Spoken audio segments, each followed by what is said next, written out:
Hi, I'm Tom Bradford. In this video, we're going to look at the 3 easiest success criteria for indefinite leave to remain in the UK under the Innovator visa. This is also relevant for the startup visa because when you eventually get to the settlement point, you'll need to switch to the Innovator visa after 2 years.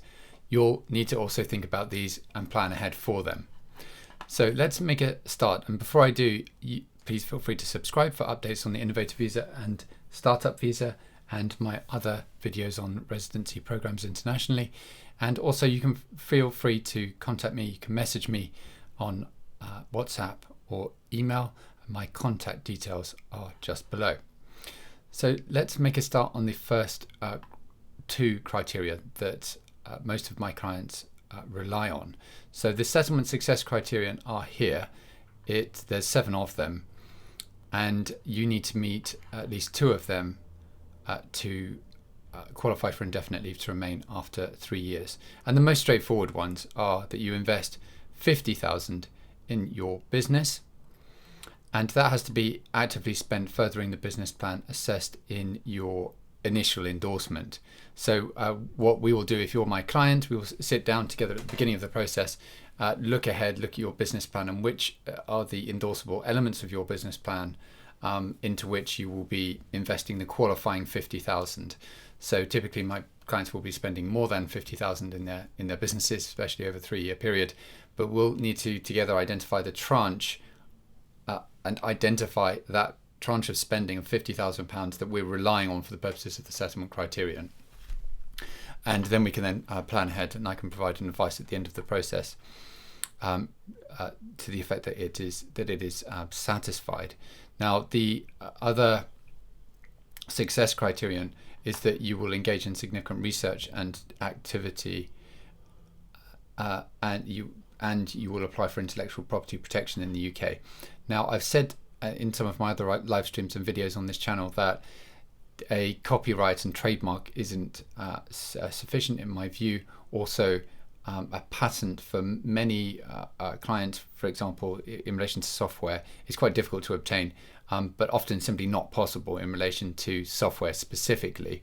And since most people under this route, and certainly most of my clients will have software related offerings, which are the source of their innovative contribution to the UK, you'll want to look elsewhere. And the place to look is generally for a design, a registrable design, so that's linked to your research and development and your product in the UK.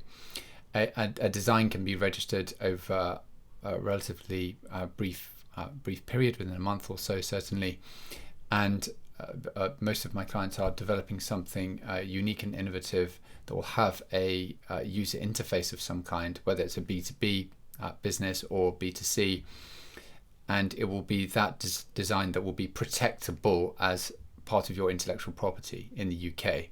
So that, together with your R&D in the process of developing that product, would qualify for the success criterion and would meet the second success criterion.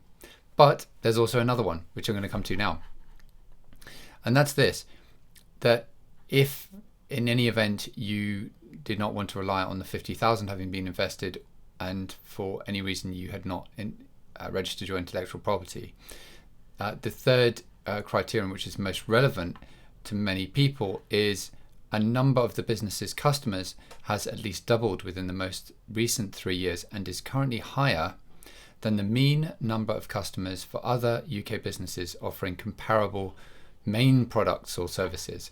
So there's a lot of elements compacted within this definition, within this criterion.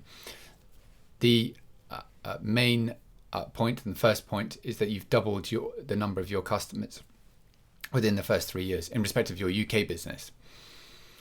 So if you have 3 at the beginning of the 3 years and you have 6 customers by the end, but then you will have doubled that. But the second, so relatively straightforward, one might say.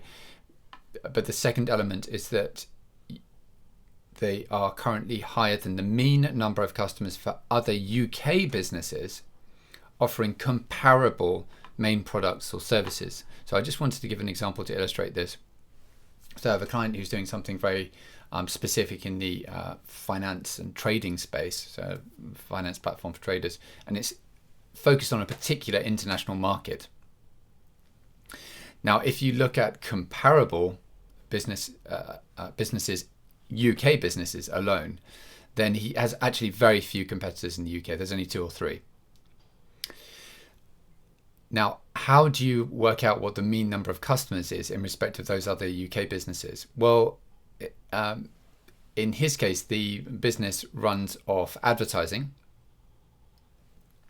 And so one can see off the back of the digital assets concerned, and in this case, websites and the platforms, how many people are advertising on them, and therefore get a reasonable idea and estimation of the number of customers they have.